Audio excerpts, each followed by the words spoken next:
Shalom, salam sejahtera bagi kita semua. Perkenalkan, nama saya Junita Butar-Butar. Saya mahasiswa dari Institut Agama Kristen Negeri Tarutung atau yang disingkat dengan YKN dengan jurusan Pendidikan Agama Kristen. Adapun video yang saya buat ini untuk memenuhi tugas kuliah saya, yaitu mata kuliah teori belajar yang diampu oleh Bapak Baginda Sitompul. Sekian, selamat mendengarkan. Teori belajar konstruktivistik. Teori belajar konstruktivistik salah satu cabang ilmu yang banyak dicari karena berkaitan dengan dunia pendidikan. Itulah yang kita ketahui bahwa pendidikan menjadi hal terpenting untuk melahirkan regenerasi dan mengubah nasib sebuah bangsa. Barangkali ada di antara kalian yang masih belum tahu tentang teori konstruktivistik itu apa. Langsung saja kita simak satu-satu. Pengertian teori konstruktivistik. Pengertian teori konstruktivistik secara umum memandang ilmu pengetahuan tidak sebatas mengungkapkan tentang fakta, kaidah dan konsep yang harus diingat secara baku.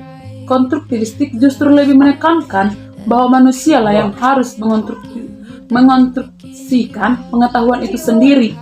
Jadi, manusia yang memberikan nilai sentimental dan menggali ilmu pengetahuan, baik itu lewat kajian, penelitian, ataupun pengalaman.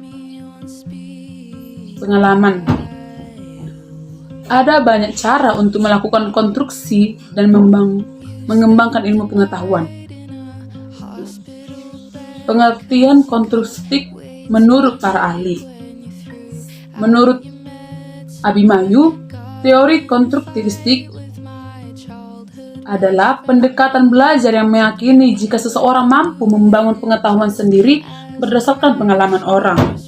Kedua, menurut Muslik, berbeda dengan pendapat Muslik yang memandang teori konstruktivistik adalah membangun pemahaman kreativitas secara aktif yang didasarkan pada pengalaman belajar orang lain ataupun berdasarkan pengetahuan yang sudah dimiliki orang tersebut. Ketiga, menurut Tobrin, sementara Tobrin memaknai teori konstruktivistik adalah teori yang memberikan kebebasan kepada manusia untuk menemukan apa yang diingin dan memberikan kesempatan apa yang dibutuhkan orang tersebut. Karena lewat ruang dan kesempatan itulah memberikan kebebasan untuk manusia belajar dan menemukan kompetensi cara pengetahuan yang sesuai dengan kompetensi diri mereka. Itulah beberapa pengertian teori konstruktivistik menurut para ahli. Dari pembahasan di atas, maka dapat kita pahami bahwa ilmu pengetahuan tidak hanya ditemukan oleh para ahli sebelum-sebelumnya. Kita pun sebenarnya memiliki kesempatan yang sama untuk menemukan ilmu pengetahuan kita sendiri. Sekarang kita akan lanjut mengenai tujuan teori belajar konstruktivistik. Sementara jika ditinjau dari tujuan teori konstruktivistik, ada beberapa tujuannya sebagai berikut. 1. Merangsang berpikir inovatif. Tujuan teori konstruktivistik secara tidak langsung sebagai bentuk upaya untuk merangsang kita berpikir inovatif dan kreatif. Berpikir inovatif memang tidak mudah, butuh waktu dan proses yang panjang. Butuh waktu lama, kita harus mengumpulkan puzzle ilmu pengetahuan dari waktu ke waktu. Inovasi akan lahir karena didukung adanya ilmu pengetahuan yang sudah dimilikinya. Tentu saja ilmu yang dimiliki setiap orang berbeda-beda. Ada orang yang memiliki ilmu akademis dan ilmu non-akademis. Orang yang mampu menyatukan antara ilmu akademis dan non-akademis yang mampu mendorong melahirkan pemikiran yang inovatif dan menarik. Yang kedua, mampu meningkatkan pengetahuan. Ketika berbicara ilmu pengetahuan, tidak kita dapatkan di bangku formal, tetapi diperoleh di bangku non-formal. Bahkan saat kita bermain, piknik ataupun sedang berkebun di halaman rumah sekalipun, kita bisa menemukan ilmu pengetahuan. Ilmu pengetahuan dapat kita peroleh berdasarkan kepekaan kita terhadap lingkungan sekitar. Contoh sederhananya, si A dapat menemukan ilmu baru saat keluar dari rumah, sementara si B tidak mendapatkan ilmu apapun saat keluar dari rumah. Jadi, dapat tidaknya ilmu pengetahuan tergantung dari kemampuan, keinginan, dan sensitivitas kita terhadap lingkungan. Ketiga, menemukan hal-hal baru. Teori konstruktivistik bertujuan untuk membantu kita menemukan hal-hal baru dalam bentuk cara apapun itu. Contohnya, banyak orang yang mencari kebahagiaan dengan berbagai cara. Mulai ada yang membeli teman, misalnya berteman dengan siapa saja dengan cara mentraktir semua teman. Pokoknya yang penting tidak sendirian dan punya teman. Keempat, membentuk keahlian sosial dan kemampuannya. Sadar atau tidak sadar, teori konstruktivistik tidak lain mengarahkan kita untuk menemukan keahlian sesuai dengan kemampuan yang dimiliki. Seseorang yang awalnya tidak memiliki ketertarikan di dunia menulis, setelah mempelajari tentang kelebihan terus menulis, mendorong orang tersebut ingin menjadi penulis. Atau mungkin orang tersebut sebelumnya sudah memiliki bakat terpendam. Karena ketidakbakat terpendam tersebut, maka dibutuhkan advert dan butuh stimulus untuk mengaktifkan bakat. Sehingga bakat yang dimiliki terasa dan dapat melahirkan kemampuan keterampilan yang sesuai dengan potensi di dalam dirinya. Kelima, mendorong berpikir mandiri. Tujuan teori konstruktivistik yang terakhir mendorong kita berpikir lebih mandiri dan off the box. Setidaknya orang yang memiliki atau memahami betul akan esensi ilmu pengetahuan menjadi lebih terbuka hatinya dan lebih berpikir dewasa. Bagi yang memiliki kemampuan berpikir matang, pemikiran mandiri mereka tidak sekedar dalam bentuk pikiran saja, tetapi juga dapat dilihat dan berperilaku dan sikap dan kehidupan sehari-hari. Berkat kemandirian inilah yang justru akan mendorong kualitas orang tersebut.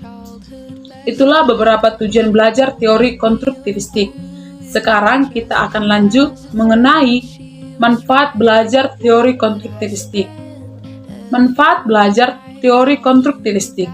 Ketika kita berbicara tentang manfaat belajar teori konstruktivistik, ada banyak sekali yang kita dapatkan. Bahkan setiap orang merasakan manfaat yang berbeda-beda, diantaranya sebagai berikut. 1. Memberikan kepada pelajar bisa mengungkapkan gagasan secara eksplisit. Manfaat belajar teori konstruktivistik tidak lain adalah membantu mengungkapkan gagasan secara eksplisit. Tidak dapat dipungkiri, selama kita belajar, pasti ada kesulitan. Nah, kesulitan-kesulitan ini yang mencoba untuk dipecahkan. Kedua, memberikan pengalaman baru terhadap gagasan yang dimilikinya. Manfaat menurut saya yang cukup besar, yaitu kamu memperoleh hal-hal baru, pengalaman baru dan suasana baru terhadap gagasan yang kita temui. Ya, setiap orang pasti memiliki gagasan.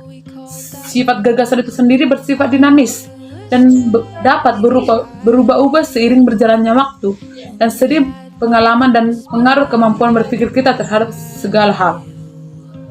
3. Mengajak seseorang berpikir tentang pengalamannya. Teori konstruktivistik secara tidak langsung mengarahkan kita pada sesuatu yang baru.